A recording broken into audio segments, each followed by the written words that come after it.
खण्डमण्डलाकारं व्याप्ति येन चराचरं तत्पदं दर्शितं देवं तानमामि गुरुदेव। बोलो गुरु भगवान की जय। ओम गजाननं भूत गणाधिसेवितं कपेत्तजम्बो फलचारुभक्षणं उमासुतं शोकविनाशकारिकं नमामि विघ्नेश्वर पादपङ्कजं। बोल गणपति गजानन भगवान की जय।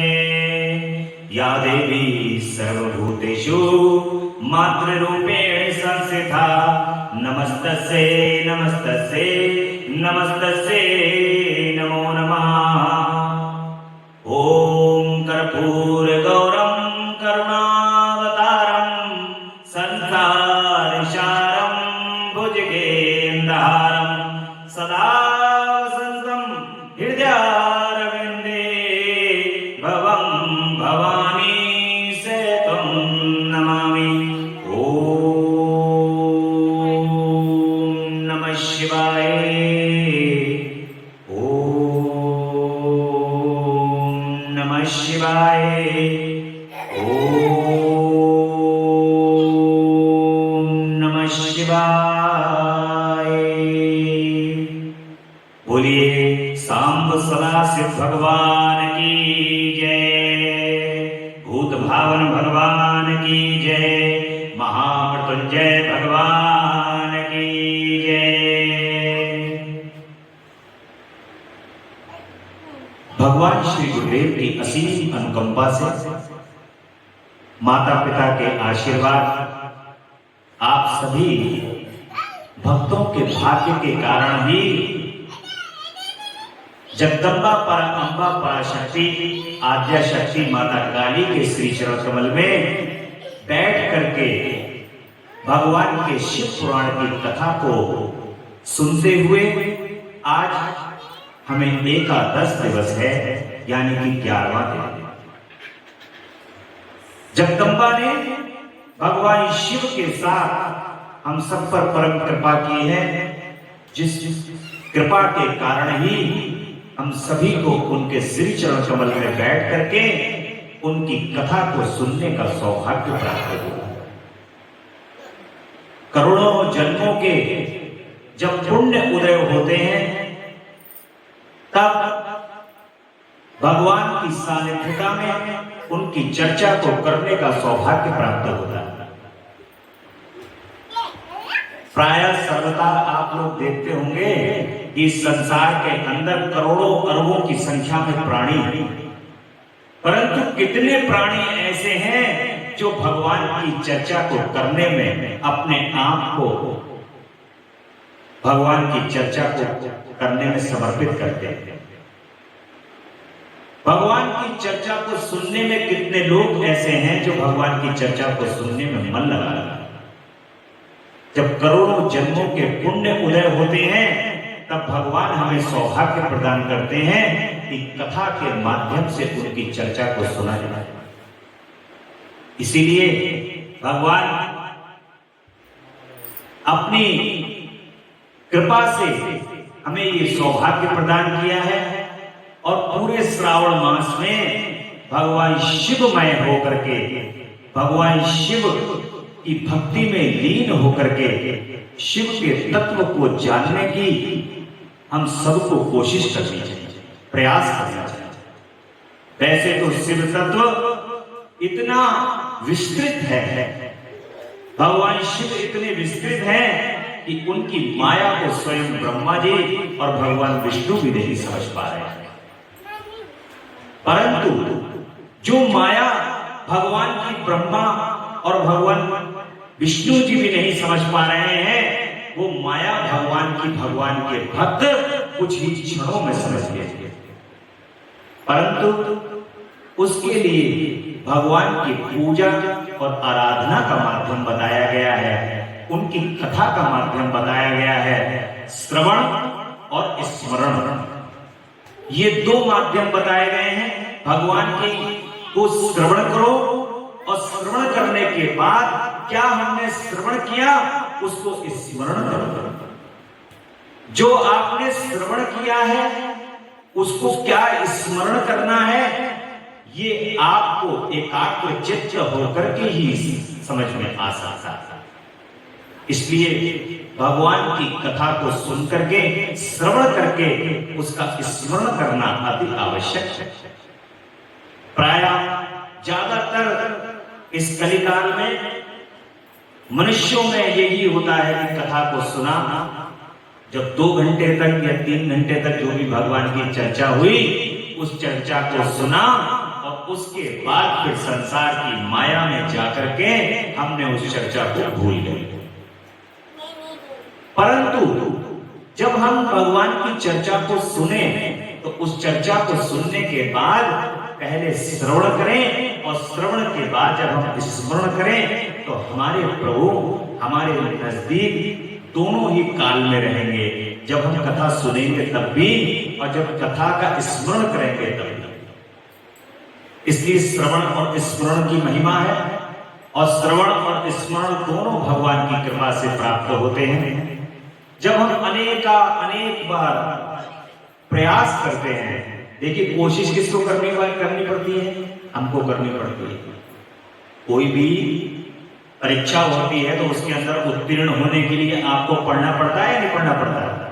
आपको ऐसा लगता होगा कि अब जैसे आपने इंटरमीडिएट एग्जाम दिया, हाई स्कूल एग्जाम दिया, उसके बाद प्रतियोगी परीक्षाओं का एग्जाम दिया, तो जो एग्जाम दिया उसके लिए मेहनत करनी पड़ती है नहीं करनी पड़ती है? उसी प्रकार से जब भगवान के आप उस मार्ग के अंदर जब आगे बढ़ते हैं, अपने प्रभु की तरफ को बढ़ते हैं, तो आपको एक प्रयास करना पड़ता है। वो प्रयास बस केवल एक छोटा सा प्रयास है। इसी प्रयास को समझने में पूरा जीवन निकल जाए। केवल एक छोटा सा प्रयास कि हमें उनका किस प्रकार से स्मरण करना है, अपने प्रभु को किस प्रकार से याद करना है। जो हमने श्रवण किया है उस श्रवण का कैसे स्मरण करना, बस यही बात हम अपने जीवन के अंदर भूल जाते हैं और श्रवण करके छोड़ देते हैं। इसीलिए पूरा जीवन हमारा बस केवल इन संसार के चक्रों में उलझा हुआ है। जब कभी एकांत मिले, एकांत में अपने प्रभु को याद करो और जो उनकी बातें हैं उसको श्रवण करो,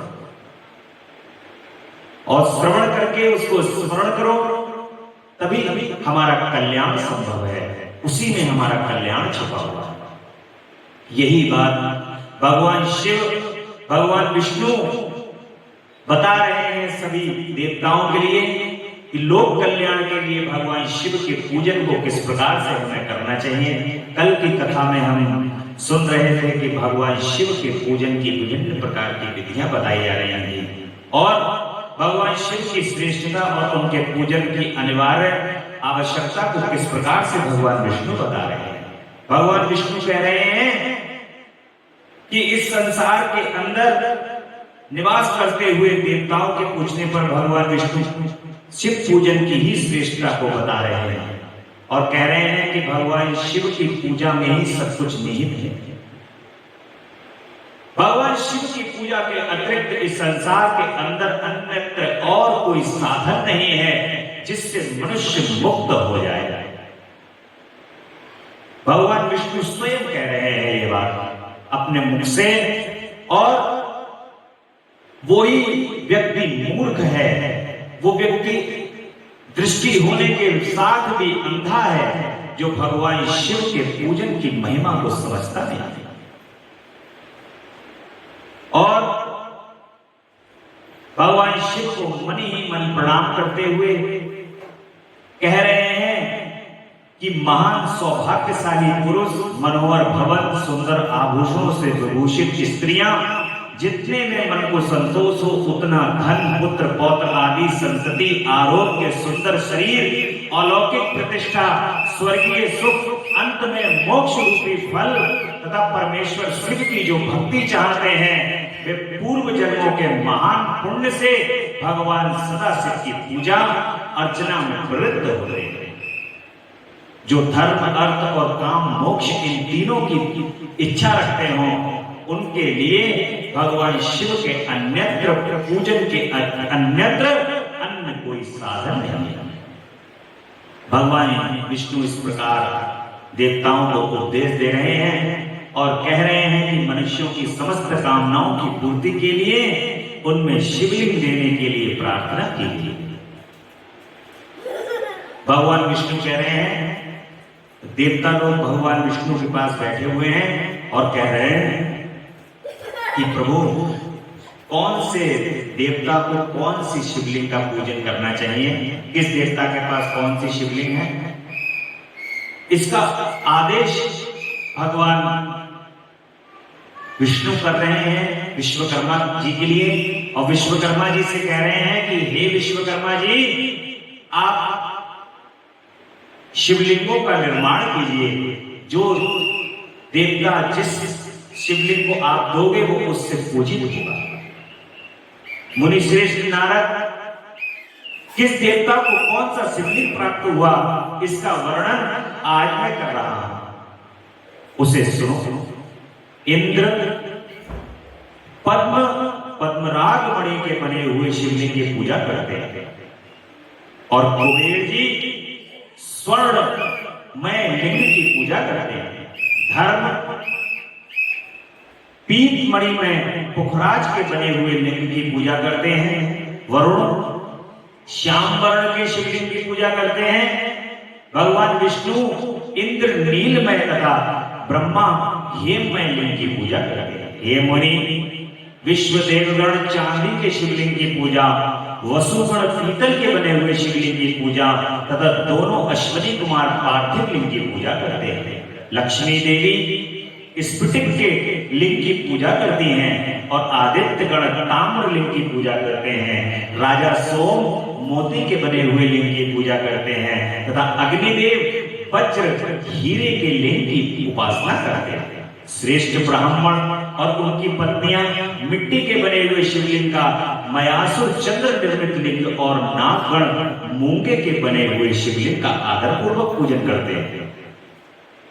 देवी मक्खन के बने हुए शिवलिंग और योगी जन भस्म लिंग की, यक्षगण दही से निर्मित लिंग की, छाया देवी आटे के बने हुए लिंग की और ब्रह्मपत्नी रत्नमय शिवलिंग की निश्चित रूप से पूजा करती है। बाणासुर पारक या पार्थिव लिंग की पूजा करते हैं। दूसरे लोग भी ऐसा ही करते हैं। ऐसे ऐसे शिवलिंग बनाकर विश्वकर्मा ने विभिन्न लोगों को दिए। तब से सब देवता और ऋषि उन लिंग की पूजा करते हैं और भगवान विष्णु ने इस तरह देवताओं को उनके हित की कामना से शिवलिंग देकर के मुझ ब्रह्मा से पिनाकपाणी महादेव के पूजन की विधि को बताया है। और पूजन संबंधी उनके वचनों को सुनकर के देव शिरोमणि सहित मैं ब्रह्मा हृदय में हर्ष लिए अपने धाम में आ गए और मुनि वहां आकर मैंने समस्त देवताओं और ऋषियों को शिव पूजन की उत्तम विधि को बताया। उस समय देवताओं सहित समस्त ऋषियों को मैंने बताया कि तुम प्रेम परायण होकर के सुनो, मैं प्रसन्नता पूर्वक तुमसे शिव पूजन की उस विधि का वर्णन करता हूं जो भोग और मोक्ष को देने वाली है। समस्त जंतुओं में मनुष्य जन्म प्राप्त करना प्राय दुर्लभ है। उसमें भी उत्तम कुल में जन्म ले तो और भी दुर्लभ है। उत्तम कुल में भी आचारवान ब्राह्मणों के यहाँ यदि उत्पन्न हो, उत्तम पुण्य से ही संभव है। यदि वैसा जन्म दुर्लभ हो जाए तो भगवान शिव के संतोष के लिए उस उत्तम कर्म का अनुष्ठान करेगा। जो अपने वर्ण और आश्रम के लिए शास्त्रों द्वारा प्रतिपादित है, उस जाति के लिए जो कर्म बताया गया है उसका कभी उल्लंघन ना करें। जितनी संपत्ति हो उसके अनुसार ही दान करें। कर्म में सहस्त्रों यज्ञों से तपो यज्ञ बढ़कर, सहस्त्रों तपो यज्ञों से जप यज्ञ का महत्व अधिक है और ध्यान यज्ञ से बढ़कर के कोई वस्तु नहीं है। ध्यान ज्ञान का साधन है क्योंकि योगी ध्यान के द्वारा इष्ट देव के समरस शिव का साक्षात्कार करते हैं। ध्यान यज्ञ में तत्पर रहने वाले उपासक के लिए भगवान शिव सदा ही सन्निहित रहते हैं। जो विज्ञान में समस्त संपन्न है उन पुरुषों की शुद्धि के लिए किसी प्रायश्चित आदि की आवश्यकता नहीं होती। अब भगवान शिव के ज्ञानी लोग जो है वो निरंतर भगवान शिव का ध्यान लगाते हैं। वो ये सोचते हैं कि किसी भी प्रकार से ज्ञान मार्ग से भगवान को प्राप्त किया जाए, परंतु जो पार्थिव लिंग का पूजन करते हैं, भगवान शिव का बड़े आदर से पूजन करते हैं, उनका ध्यान करते हैं, जप करते हैं, ऐसे लोग ज्ञान मार्ग से भगवान उनके ज्ञान के चक्षु भी स्वतः ही खुल जाते हैं। आपने प्राय देखा होगा कि पहले जो साधु महात्मा, आज भी इस समय भी जो साधु महात्मा लोग हैं, संत लोग हैं, वो ज्यादा पढ़े लिखे नहीं होते, परंतु ज्ञान में उनके ज्ञान के आगे एक आईएएस अधिकारी और बड़ी से बड़ी परीक्षाओं को पास करने वाला अधिकारी भी फेल हो जाता है। क्योंकि ज्ञान मार्ग से भगवान को जिसने साक्षात्कार कर लिया हो, भगवान के पूजन के मार्ग से जिसने अपने आप को साध लिया हो, फिर ज्ञान उसके आगे फीका पड़ जाता है। क्योंकि अपने इष्ट की प्राप्ति, अपने इष्ट से मेल, यही तो सर्व ज्ञान है। इससे बड़ा और कोई ज्ञान नहीं है। और जो अपने इष्ट तक पहुंच गया, उसके आगे सारे ज्ञान फेल हो जाते। इसलिए आपने देखा होगा कि श्री वृंदावन धाम के अंदर कोई भी श्री प्रेमानंद जी महाराज से आकर के कोई प्रश्न पूछता है तो बड़ी सहजता से वो सब सारे जवाब दे देते हैं, चाहे वो किसी भी प्रकार का कोई भी जवाब हो। क्यों? क्योंकि कोई भी किसी भी प्रकार का प्रश्न हो, जो अपने प्रभु की भक्ति में लीन है, जो अपने इष्ट को समर्पित है, उसके ज्ञान के चक्षु स्वतः ही खुल जाते हैं। ऐसा संभव होता है बार बार अपने प्रभु की पूजा करने से, उनका स्मरण करने से। अब भगवान के पूजन की सर्वोत्तम विधि बताई गई है। उस विधि में जो समस्त अभिष्ट तथा सुखों को सुलभ कराने वाली देवताओं तथा ऋषियों, तुम इस विधि को सुनो। उपासक को चाहिए कि ब्रह्म मुहूर्त में उठ करके, जिस प्रकार से आपने पहले पूर्व में पढ़ा है, ब्रह्म मुहूर्त में उठ जाइए, सारे अपने सुबह के पुकारे हैं, सुबह सुबह लो शिव का नाम, शिव आएंगे तेरे नाम, ओम नमः शिवाय, ओम नमः शिवाय। सुबह सुबह लो शिव का नाम, शिव आएंगे तेरे काम।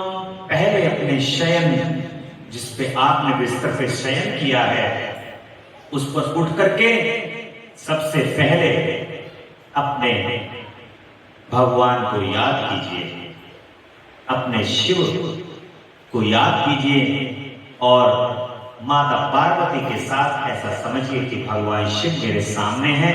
ऐसा ध्यान मुद्रा में करते हुए, उनको स्मरण करते हुए अपने जो आपका बिस्तर है उसको छोड़ दीजिए और भगवान शिव का याद करते हुए अपने जो सुबह के जितने कार्य हैं वो कार्य को करके आप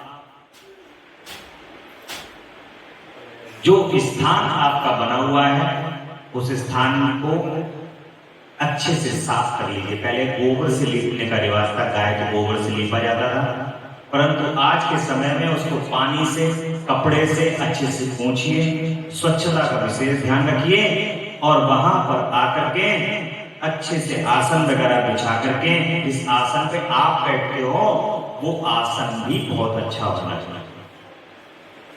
ऐसा नहीं है कहीं से कटा हुआ है, गंदा है। वो आसन बड़ा चमकीला और बड़ा अच्छा आसन होना चाहिए जिसके ऊपर आप बैठे और बड़े आदर पूर्वक भगवान की सभी सामग्रियों को तैयार करना चाहिए। भगवान शिव के पूजन में प्रायः धूप दीप नैवेद्य फल फूल बेलपत्री का महत्व है। इन सामग्रियों को एकत्रित करके भगवान के समक्ष बैठ जाना चाहिए एकाग्र मन को करके। और यदि आप भगवान के पार्थिव पूजन करते हैं तो मिट्टी के भगवान शिव को बना लीजिए और विधि पूर्वक उनकी स्थापना कीजिए। घर में रहने वाले लोगों को स्थापना संबंधी सभी नियमों का सर्वथा पालन करना चाहिए और भूत शुद्धि एवं मातृक न्यास करके प्राण प्रतिष्ठा करनी चाहिए। यदि पार्थिव लिंग बना रहे हैं तो उनकी प्राण प्रतिष्ठा का विधान है। न्यास करके भगवान के घर में सदा मूल मंत्र का प्रयोग करके भगवान शिव की पूजा करें, द्वारपालों का पूजन करें और भगवान शिव के समीप ही अपने लिए आसन की व्यवस्था करें। उस समय उत्तराभिमुख बैठ करके फिर आचमन करें। उसके बाद दोनों हाथ जोड़ करके प्राणायाम करें और प्राणायाम काल में मनुष्य मूल मंत्र की 5 मुद्राएं दिखाए और यह पूजा का आवश्यक अंग है। पार्थिव पूजन करें उस समय पर प्राणायाम अवश्य करें और मुद्राएं दिखा करके भगवान की प्रतिष्ठा करें। फिर अर्घ पात्र से उत्तम शिवलिंग का प्रक्षालन करें। मन को भगवान शिव में अन्यत्र और किसी जगह ना ले जाएं और पूजन सामग्री को अपने पास रख करके भगवान का आह्वान करें। ये प्रभु हमारी पूजा में आकर के हमारी पूजा को ग्रहण करो और आवाहन द्वारा भगवान शिव को बुलाएं अपने भाव से और भगवान का ध्यान करके उस भगवान को एक पुष्प लेकर के उनको आसन प्रदान करें। सांबाय सदाशिवाय नमः आसनं समर्पयामि। इस प्रकार से पुष्प लेकर के भगवान को आसन प्रदान करना चाहिए। वेद मंत्रों समर्पक चतुर्थ्यंत नाम पदों का उच्चारण करके भक्ति पूर्वक यथा योग समस्त देव भगवान को अर्पित करें और भगवान शिव के ऊपर शक्कर चढ़ाएं। द्रव्य अभिष्ट द्रव्य को भगवान शिव के ऊपर चढ़ाएं। भगवान शिव को वारुण स्नान कराएं और उसके बाद श्री अंगों में सुगंधित चंदन और द्रव्यों का यत्न पूर्वक लेप करके फिर से जल से भगवान को स्नान कराएं, अभिषेक करें उनका। वेद मंत्रों तथा शिव के 11 नामों द्वारा यथा आकाश जल चढ़ाकर वस्त्र से शिवलिंग को अच्छी तरह पोंछें और फिर आचमन जल दें और वस्त्र समर्पित करें। नाना प्रकार के मंत्रों द्वारा भगवान शिव को तिल जौ गेहूं और उड़द अर्पित करें। फिर 5 मुख वाले परमात्मा शिव को पुष्प चढ़ाएं। प्रत्येक मुख पर ध्यान के सतपत्र शंख पुष्प कुश पुष्प धतूरा मंदार चढ़ाकर पराभक्ति से साथ भक्त वत्सल भगवान शंकर की विशेष पूजा करें। भगवान को अर्घ दें और पुष्पांजलि अर्पित करें। फिर उसके पश्चात विसर्जन कर दें और विसर्जन के अंदर भगवान से ये प्रार्थना करें कि प्रभु सपरिवार पुनः जब मैं पूजा करूं तो पुनः पधारें और अभी आप अपना अपने गणों के साथ स्थान ग्रहण करें और जब भी मैं जब आपकी पूजा करूं तो सपरिवार प्रभु आप पधारें। ऐसे भगवान से बार बार प्रार्थना करनी चाहिए। माता पार्वती और भगवान शिव का संयुक्त रूप से पूजन करना चाहिए। भगवान शिव का कभी अकेले पूजन नहीं होता। जगदम्बा अम्बा पराशक्ति के साथ जब पूजन होता है तब सदैव भगवान शिव की प्रसन्नता दोगुनी हो जाती है। इसलिए अब भगवान की पूजा में प्रयुक्त होने वाले विभिन्न पुष्प अन्न और जलादि धाराओं से भगवान शिव का किस प्रकार से महत्व बताया गया है। जो लक्ष्मी प्राप्ति की इच्छा को रखते हो वो कमल के पुष्प, बेलपत्री, सरपत्र और शंख पुष्प से भगवान की पूजा करें। हे ब्रह्मा, यदि 1,00,000 की संख्या में इन पुष्पों द्वारा भगवान शिव की पूजा संपन्न हो जाए तो सारे पापों का नाश हो जाता है और लक्ष्मी जी भी प्राप्त हो जाती है, इसमें कोई संशय नहीं। प्राचीन पुरुषों ने 20 कमलों का एक प्रस्थ बनाया है। 1 सहस्त्र बिल्व पत्र को भी एक प्रस्थ कहा गया है और 1 सहस्त्र शतपत्र से आधे प्रस्थ की परिभाषा की है। इस प्रकार से भगवान के पूजन में पुष्प का महत्व बताया। महामृत्युंजय मंत्र का जप 5 लाख जब पूरा हो जाता है यदि महामृत्युंजय का, तब भगवान शिव प्रत्यक्ष दर्शन देते। जो पुरुष शुद्ध साफ हृदय से बैठ करके एक साथ वैसे भी 5 लाख जो जाप करेगा भगवान के, वो शुद्ध ही हो जाएगा, इसमें कोई संशय नहीं है। उसके दिमाग में फिर कुछ और रहेगा भी नहीं, ये भी तय है। अगर 5 लाख बार भगवान शिव के महामृत्युंजय मंत्र का जाप करता है जो व्यक्ति, उसको साक्षात भगवान शिव के दर्शन हो जाते हैं। 1 लाख के जप से शरीर की शुद्धि होती है, दूसरे लाख के जप से पूर्व जन्म की बातों का स्मरण होता है।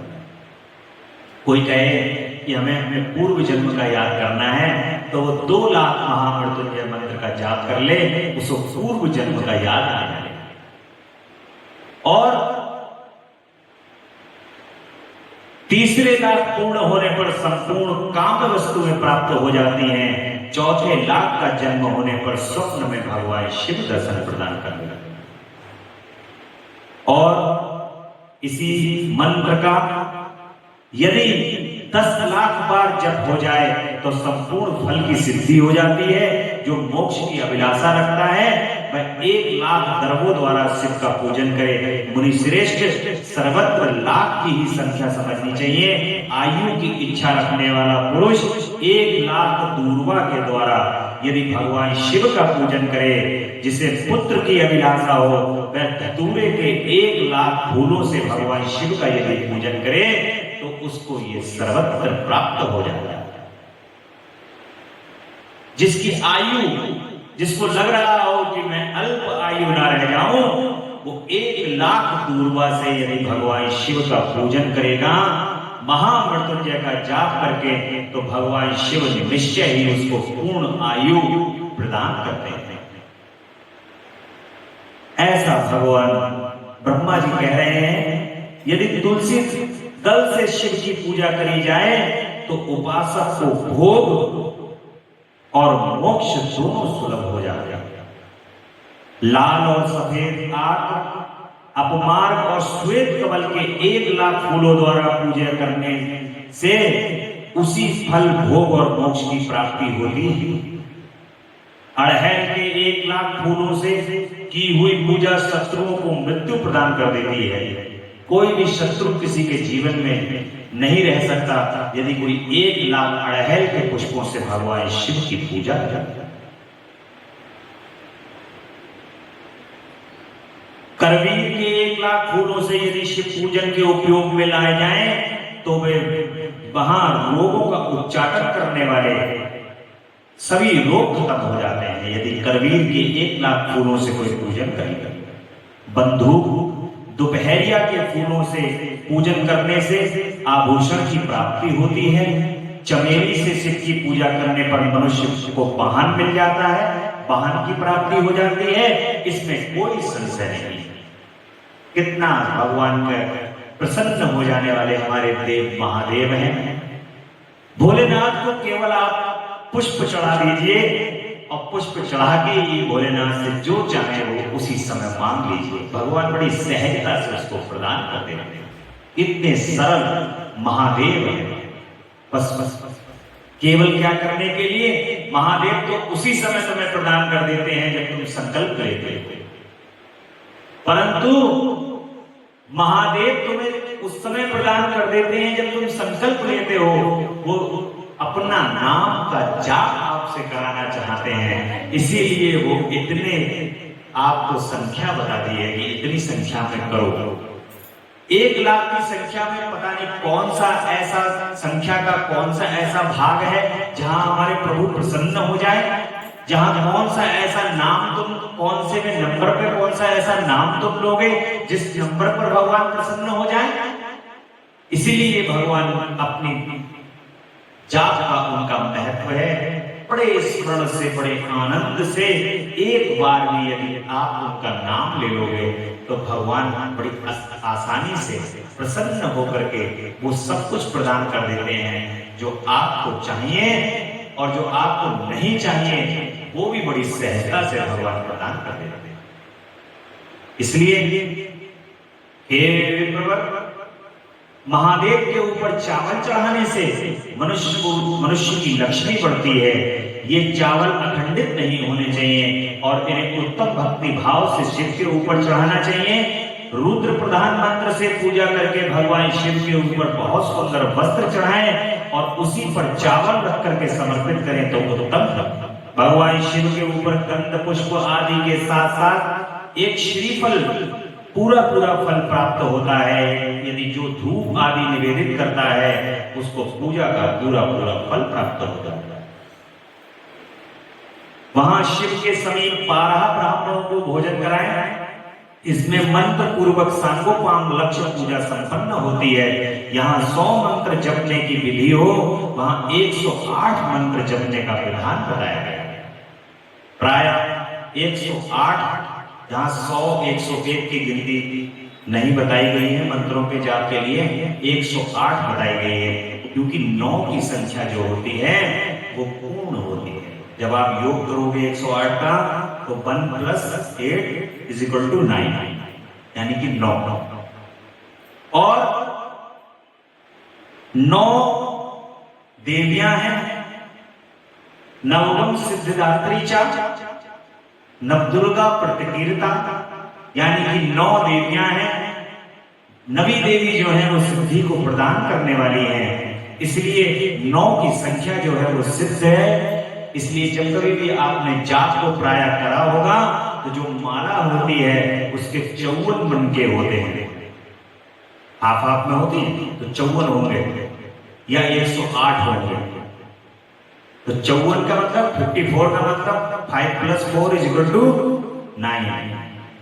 27 यानी कि 2 + 7 = 9, और केवल 9 तो अपने आप में सिद्ध है। इसलिए 9 की संख्या बताई गई है। और यहां शिव के सभी 108 मंत्र जपने का विधान है। तिलों द्वारा, यदि तिल के द्वारा भगवान शिव के 1 लाख आहुतियां दी जाएं तथा 1 लाख तिलों से शिव की यदि पूजा की जाए तो बड़े बड़े पातकों का नाश हो जाता है। जौ द्वारा की गई भगवान शिव की पूजा आपको स्वर्ग का सुख प्रदान कर देती है, ऐसा ऋषियों का कथन है।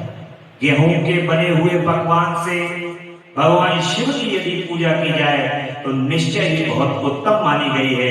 यदि उससे 1 लाख बार पूजा हो तो संतान की वृद्धि होती है। यदि मूंग से पूजा की जाए तो भगवान शिव सुख प्रदान करते हैं। कंगनी द्वारा सर्वालक्ष्य परमात्मा शिव का पूजन करने से उपासक के धर्म, अर्थ और काम भोग की वृद्धि होगी तथा वह समस्त सुखों को देने वाली होगी। अरहर के पत्तों से श्रृंगार करके यदि भगवान शिव की पूजा करें तो ये पूजा नाना प्रकार के सुखों और संपूर्ण फलों को देने वाली है। मुनि श्रेष्ठ, अब फूलों का लक्ष्य संख्या का तौल बताया जा रहा है कि तोल करके आपने देखा होगा काशी विश्वनाथ जी में या बैजनाथ धाम में या भगवान के 12 ज्योतिर्लिंगों में आप देखते होंगे कि ढेर के ढेर बेलपत्री लेकर के आए और एक साथ चढ़ा देते हैं भगवान को। तुम सोचते हो एक एक करके क्यों नहीं चढ़ाते? क्योंकि वजन के हिसाब से, मानव के हिसाब से वो बेलपत्री चढ़ाई जाती है। 1 लाख बेलपत्री, 1.25 लाख बेलपत्री, 5 लाख बेलपत्री, इस प्रकार से ब्राह्मण लोग जो हैं संकल्प बुलवा करके वो बेलपत्री चढ़वाते हैं और भगवान शिव के ऊपर एक साथ अर्पित करते हैं। और यहाँ पर उनका 11 प्रस्थ चमेली के फूल हो तो वही 1 लाख फूलों का मान कहा गया है। जूही के 1 लाख फूलों का भी वही मान है। राई के 1 लाख फूलों का 5.5 लाख प्रस्थ है। जो वजन बताया गया है, ब्राह्मण लोग, ज्ञानी लोग इसको अपने वजन के हिसाब से बना लेते हैं और आपको उसका फल प्राप्त करवा देते हैं। ऐसे ब्राह्मणों का परम कृपा होती है, तब हमको ये चाहने का सौभाग्य प्राप्त होता है। और भक्ति भाव से विधि पूर्वक शिव की पूजा करके भक्तों को पीछे जलधारा समर्पित करनी चाहिए। देखिए, कितना भी तेज बुखार हो और यदि उतने तेज बुखार के अंदर भी किसी व्यक्ति का ज्वर नहीं उतर रहा हो तो जल में, लोटे में जल लेकर के और उसमें काले तिल डाल करके, यदि जिसको बुखार है उसका बुखार नहीं उतर रहा है, वो भगवान शिव के ऊपर ओम नमः शिवाय, ओम नमः शिवाय, ओम नमः शिवाय का जाप करके यदि चढ़ाता है तो कुछ ही समय में उसका बुखार जो व्यक्ति को उतर नहीं रहा हो जड़ से खत्म हो जाता है। ऐसी भगवान शिव की शिव पुराण के माध्यम से ब्रह्मा जी स्वयं बता रहे हैं। जो सृष्टि के रचयिता है ब्रह्मा जी, वो कह रहे हैं कि भगवान शिव के ऊपर यदि ज्वर में जलधारा चढ़ाई जाए, जलाधारी चढ़ाई जाए तो भगवान शिव प्रसन्न होकर के उसको ज्वर से रहित कर देते हैं।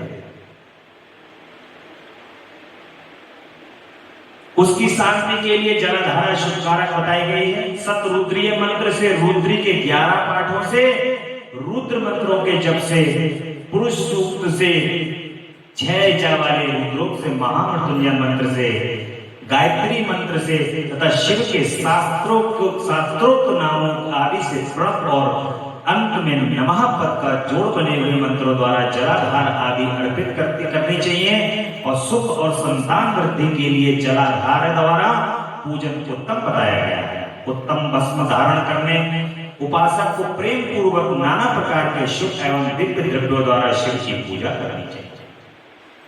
सबसे उत्तम भगवान के लिए अर्पित करना यदि बताया गया है तो भगवान के लिए 1 लोटा जल। भगवान शिव के जो उपासक हैं वो नित्य कोई कार्य करें या ना करें, 1 लोटा जल सुबह उठ करके 1 लोटा जल सभी समस्याओं का हल।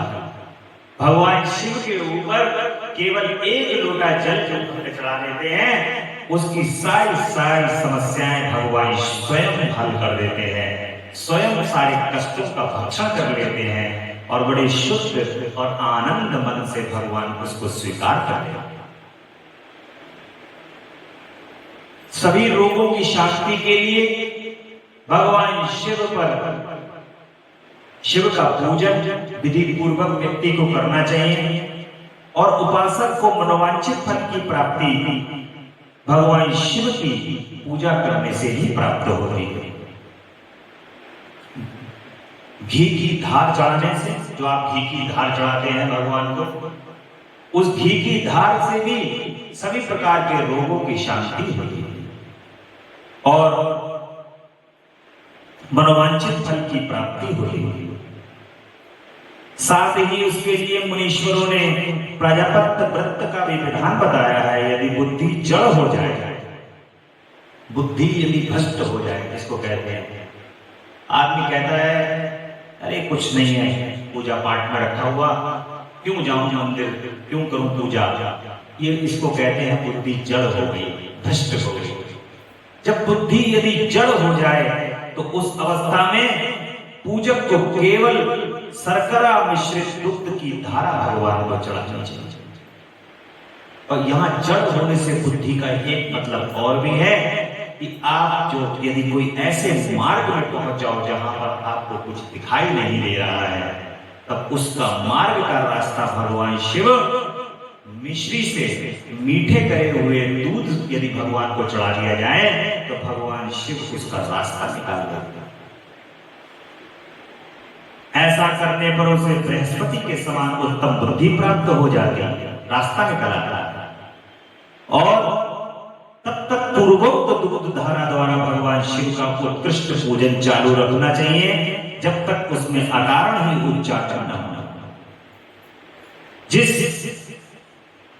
मन में अकारण ही यदि उच्चाटन होने लगे, मन यदि ऊब जाए, कहीं भी प्रेम ना रहे, दुख पड़ जाए और अपने घर में सदा कलह रहने लगे, तब पूर्वोक्त रूप से दुग्ध की धारा भगवान को चढ़ाने से सारा दुख नष्ट हो जाता है। ये जो मीठा दूध जो मैंने बताया है ना, ये रास्ता बंद होने का मतलब बुद्धि जड़ हो गई, यानी कि अब घर के अंदर यदि कोई कष्ट है, विपदा है, आपदा है, तब वो भी भगवान के ऊपर जो मिश्री में मीठा करा हुआ जो दूध होता है भगवान को चढ़ाता है, उसके सभी दुखों का नाश हो जाता है। सुवासित तेल से पूजा करने पर भोगों की वृद्धि होती है। यदि मधु से भगवान शिव की पूजा की जाए तो राज अक्षमा नामक रोग दूर हो जाता है। यदि शिव पर ईख के रस की धारा चढ़ाई जाए तो भी संपूर्ण आनंद की प्राप्ति होती है। गन्ने के रस से यदि भगवान को अभिषेक करा जाए तो सारा ही आनंद मिल जाता है। गंगा जल की धारा यदि भगवान को दी जाती है तो भोग और मोक्ष दोनों को फल प्राप्त हो जाता है। ये सब जो जो धाराएं बताई गई हैं, इन सबको मृत्युंजय मंत्र से चढ़ाना चाहिए। उसमें भी उक्त मंत्र का विधान 10,000 जप करना चाहिए और 11 ब्राह्मणों को भोजन करना। सृष्टि का वर्णन नारद जी करते हैं। नारद जी के पूछने पर ब्रह्मा जी कहते हैं कि हे मुनि, पूर्वोक्त आदेश देकर अब महादेव जी अंतर ध्यान हो जाते हैं और उनकी आज्ञा का पालन करने के लिए ध्यान मग्न हो कर्तव्य का विचार करने लगा। उस समय भगवान शंकर को नमस्कार करके श्री हरि से ज्ञान पाकर परमानंद को प्राप्त हो मैंने सृष्टि करने का ही निश्चय किया। ब्रह्मा जी कह रहे हैं कि मैंने सृष्टि को रचने का, भगवान शिव तो अंतर ध्यान हो गए हैं और सृष्टि को रचने का मैंने प्रण ले लिया, या मैं सृष्टि की रचना करना चाहता हूं। और भगवान विष्णु भी वहां सदाशिव को प्रणाम करके मुझे आवश्यक उपदेश देकर के तत्काल अदृश्य हो गए। वे ब्रह्मांड से बाहर जाकर भगवान शिव की कृपा प्राप्त करके वैकुंठ धाम में जा पहुंचे और सदा वहीं पर ही अपना निवास करने लगे। मैंने सृष्टि की इच्छा से भगवान शिव और विष्णु का स्मरण करके पहले रचे हुए जल में अपनी अंजलि डालकर जल को ऊपर की ओर उछाला। वहां एक अंड प्रकट हुआ जो 24 तत्वों का समूह कहा जाता है। विप्रवर वह विराट आकार वाला अंड जड़ रूप ही था। उसमें चेतना न देखकर मुझे बड़ा संशय हुआ और मैं अत्यंत कठोर तप करने लगा। 12 वर्षों तक भगवान विष्णु के चिंतन में लगा रहा। तब वह समय पूर्ण होने पर भगवान श्री हरि स्वयं प्रकट हुए और बड़े प्रेम से मेरे अंगों का स्पर्श करते हुए मुझसे कहे, प्रसन्नता पूर्वक कहने लगे कि हे ब्रह्मा, तुम वर मांगो, मैं प्रसन्न हूं। मुझे तुम्हारे लिए कुछ भी अधे नहीं है। भगवान शिव की कृपा से मैं सब कुछ देने में समर्थ हूं। ब्रह्मा जी कहते हैं कि हे महाभाग, आपने जो मुझ पर कृपा की है वह सर्वदा उचित ही है, क्योंकि भगवान शंकर ने मुझे आपके हाथों में सौंप दिया है। हे विष्णु, आपको नमस्कार है।